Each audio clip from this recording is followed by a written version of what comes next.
우리나라에 지금도 사용하는 속담 가운데 하나가 이 누워서 침 뱉는다, 누워서 침 뱉기라는 말이 있습니다.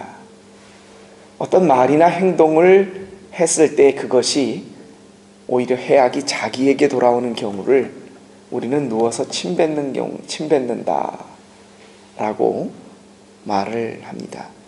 저희 고등학교 때 아주 재미있었던 국어 선생님 한 분은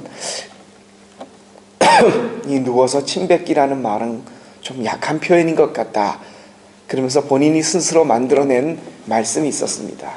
엎드려 물똥 싼다, 그런 얘기를 하셨어요.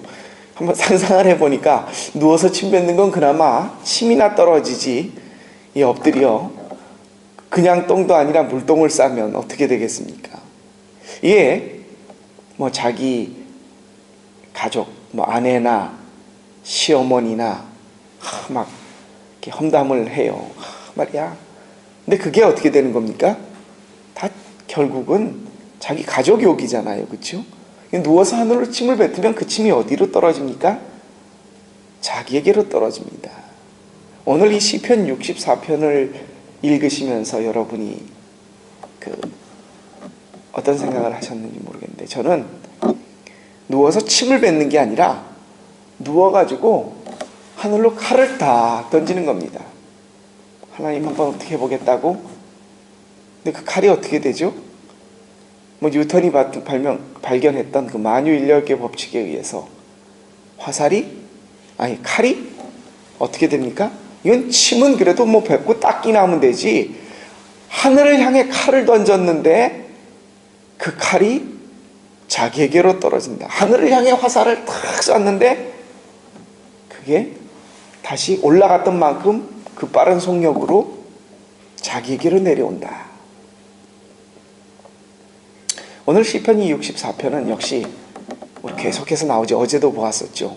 이 다윗이 압살롬의 반역을 피해 도망을 가서 유대 광야에 들어가서 거기서 하나님의 은혜를 찬양했던, 와신상담하면서 복수의 칼을 갈았던 것이 아니라 하나님이 나에게 베풀어 주신 은혜가 이렇게 크구나 라는 것을 오히려 찬송했던 것을, 자신의 마음을 돌이켜 하나님 앞에 찬양으로 드렸던 모습이었는데, 오늘은 하나님 앞에 찬양하는 자신의 내면의 모습을 돌아보는 것이 아니라 반역을 일으켰던 사람들을 바라보면서 그들을 향해 한 말이, 너희들이 하는 그 말과 행동이 하늘을 향해서 칼을 던지는, 화살을 쏘는 사람과 같구나.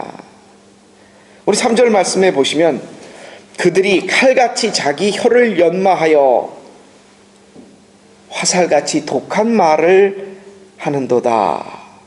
8절 말씀 보니까 그들이 엎드려지니 그들의 혀가 그들을 해함이라. 하늘을 향해서, 하나님을 향해서. 다윗은 제가 누누이 말씀드렸다시피 자신이 왕권을 유지하고 그것을 가지려고 하는 것이 본인의 뜻이나 본인의 의지가 아니라 이것은 하나님이 주신 것이다. 기름 부음은 하늘로부터 내리는 것이다. 그래서 사울을 3번이나 해야 할 기회가 있었음에도 해하지 않았다고. 본인 역시도 내가 여기에 콧끝만 털끝만큼도 미련이 있는 것이 아니라 하나님이, 어찌하여 네가 압살롬 네가 하늘을 향해서 칼을 던지려고 하느냐, 그것이 너한테 올 건데 어찌하여 하나님의 반에 거기다 화살을 쏘려고 하느냐 라고 하고 있습니다. 자신이 아니라 하나님에 대항해서 모반을 꾸민 것이다 라는 것을 말하고 있습니다. 그러면서 6절 말씀을 보니까, 여러분들께서 읽으신 6절 말씀을 보니까 그것을 조롱하면서 풍자하는 말씀이 나옵니다. 그들이, 반역을 일으킨 자들이죠. 그들이 죄악을 꾸미며 이르기를 우리가 묘책을 찾았다 하니 각 사람의 속뜻과 마음이 깊도다. 야, 니들 참 대단하다. 니들이 나를 죽이셔서 참 묘한 계책을 생각해냈다는 것이 결국은 모반을 일으켜서 하늘을 향해서 칼을 던지고 활을 쏜 거냐. 참 니들 생각이 기특하다 라고 조롱을 하는 것입니다. 그런 조롱과 풍자를 하고 있습니다. 하나님의 뜻, 하늘을 거스르는 자는 누워서 침을 뱉는 것이 아니라 하늘을 향해 누워서 칼을 던지는 자다. 너희가 어찌 감히 하늘 여호와를 향해 반역의 길을 들 수 있겠는가? 그것을 말하면서 다윗이 10절에 이렇게 고백을 하고 있습니다. 의인은 여호와로 말미암아 즐거워하며 그에게 피하리니 마음이 정직한 자는 다 자랑하리로다. 여러분, 여기서 마음이 의로운 자가 누굽니까? 자신을 의롭다고 표현하는 것이 아니라 하늘의 뜻을 거르지 아니하고 하나님의 뜻에 합당하게 행동하는 자를 의인으로 말하고 있습니다.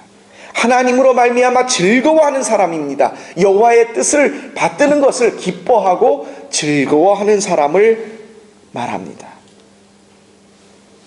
하나님의 결제가 난 일, 하나님이 시키지 않는 일을 하지 않는 것, 하나님이 허락한 일만을 하는 것을 의인이라고 합니다. 그 의인이 할 일이 여호와를 즐거워하며 자랑하리. 여러분, 이 자랑한다는 말, 다윗이 여러분 기억나십니까? 우리 시편 30몇 편에 사울을 피해서 블레셋으로 내려가죠. 그렇죠? 그렇죠? 엘리멜렉 제사장 왕 블레셋의 왕에게 갔다가 사울 왕이 나를 죽이려고 하고 현상수배를 내렸다. 내가 이스라엘의 왕에 반대되는 것이라면 블레셋에서도 적군이니까 나를 망명을 받아주겠지라고 하고 딱 갔는데 거기서 신하들이 그 왕에게 하는 말이 다윗은 만만이라고 사울이 천천이라면 거기서 자신에 대한 영광과 자랑이 자신을 죽이려고 위협하는 수단이 된다는 것을. 그때 다윗이 어떻게 했습니까? 미친 척하며 성문을 벅벅 긁고 침을 수염에 질질 흘리면서 미친 척을 해서 겨우 살아나왔죠. 그러면서 느꼈던 것이 자랑을 하려면 나의 공이 아니라 하나님의 것을 자랑해야 되겠구나 라는 것을 시편으로 남긴 것을 우리가 기억을 합니다. 여호와를 즐거워하며 그를 자랑한다. 의로운 사람, 하나님의 뜻을 따르는 자는 여호와를 자랑. 여러분, 자랑이라는 거 생각해 보시죠. 이건희 씨의 재산이 얼마인지 제가 정확하게 모르겠는데 예전에 얼핏 신문에 난 기사를 보니까 2천억 이상이 된대요. 감이 안 오는 액수죠. 여러분, 이건희 씨가 2천억을 가졌다고 여러분에게 자랑이 됩니까? 내 주머니 속에, 내 통장 속에 200만 원 들어있는 게 오히려 자랑거리가 되면 됐지, 남의 돈 2천억이 내 돈 2천만 원보다도 못합니다. 자랑을 하려면 내 것을 자랑하지, 이건희 씨 2천억 가졌대 막 자랑하고 다니는 사람, 그 정신 나간 사람이에요. 그렇지 않습니까? 자랑을 한다고 했었을 때는 그것이 나와 연관이 돼 있는 내 것이 되었을 때만 자랑을 합니다. 여러분, 하나님을 자랑한다, 여호와를 자랑한다, 여러분 그거 하실 수 있겠습니까? 마음속에서부터요. 내가 하나님을 우리 하나님 이런 분이야, 남들에게 말할 때요, 하나님이 여러분의 주인이 되지 않으면 진정한 자랑은 나오지 않습니다. 남 얘기하듯이 제 3인칭처럼 얘기할 수는 있어요. 하나님 이런 분이시대, 이건희 씨 2천억 가졌대, 그 집에 가니까 차가 몇 대고 우리나라에 2대밖에 없는 마히바크를 타고 다닌대, 그건 아무한테나 돈 있다고 하는 거 아니래. 이건 자랑이 아니라 사람들 객관적으로 시내에서 떠돌아다니는 말을 그냥 하는 겁니다. 마음속에서 우러나온 자랑이 아닙니다. 하나님이 이런 분이시대, 천지를 만드시고 그분이 나를 사랑하시고 내 일거수일투족을 돌보신데, 남에게 자랑하려면 그분이 나와 연관되어 있는 분이 되셔야 합니다. 3인칭으로 말해서 남들 하기 좋아하는 말로 하는 말이 아니라, 자랑하려면 내 새끼가 자랑이 되는 거는 나와 관련이 있을 때지, 남의 집에는 그냥 얘기합니다. 저 집애가 이렇대.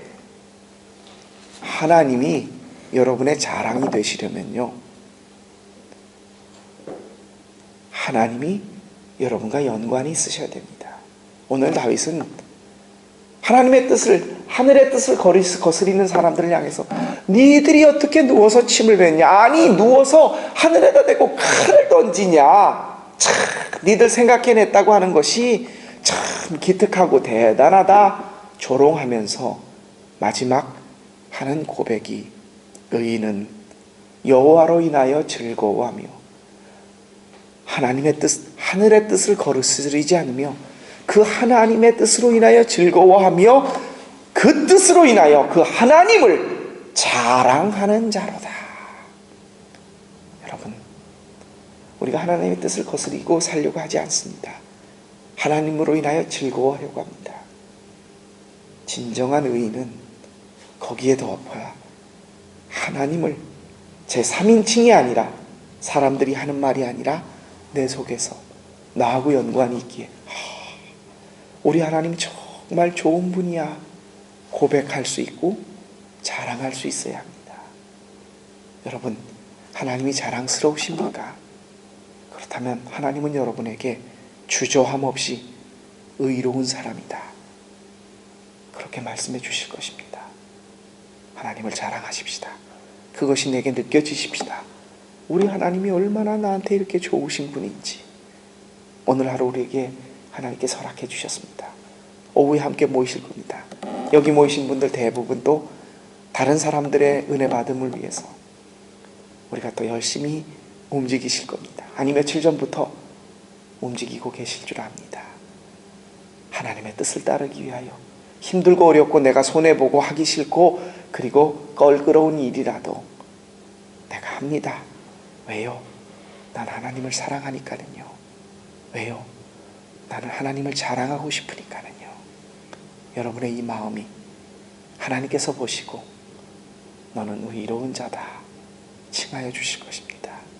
여러분 평생에 하나님을 찬양하고 그분을 즐거워하며 그분을 자랑하실 수 있는 오늘 하루의 삶과 그리고 여러분의 평생이 되시기를 주님의 이름으로 부탁드립니다. 기도드리겠습니다. 하나님, 하나님의 뜻이 우리에게 밝혀졌습니다. 이리로 갈까 저리로 갈까, 하나님의 뜻이 어디 있는지, 이것을 팔까 살까, 자녀에게 이것을 말해야 하나 말아야 하나, 하나님 어디에 뜻이 있습니까? 라고, 하나님의 뜻이 어디 있는지 모르겠습니다 라고 묻는 사람 앞에서 우리는 자신에게 말할 수 있습니다. 왜 주저하느냐?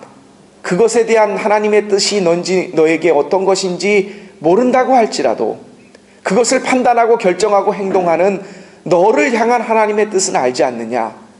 바로 너는 죄인이고 그 죄 때문에 예수 그리스도가 오셔서 십자가에 못 박혀 죽으셨으니 너는 그분의 뒤를 따라 십자가에 죽은 자다. 하나님이 우리를 향한 뜻이 밝혀졌습니다. 우리는 바로 십자가에 달려 죽은 죄인입니다. 그 죄인이 할 수 있는 것은 하나님의 뜻을 따르는 길만입니다. 오늘 다윗은 하늘을 거역하여 침을 뱉는 정도가 아니라 칼을 던지는 어리석은 자를 조롱하며 하는 말이, 너희들의 하는 뜻이 참 기특하고 대단하다. 어떻게 감히 하늘을 향해 칼을 던지는, 하나님을 거역하는, 하늘을 반하는 일을 할 수 있겠는가? 나는 하나님으로 인하여 즐거워하며 그분의 뜻을 따르며 그분을 자랑하련다. 자랑은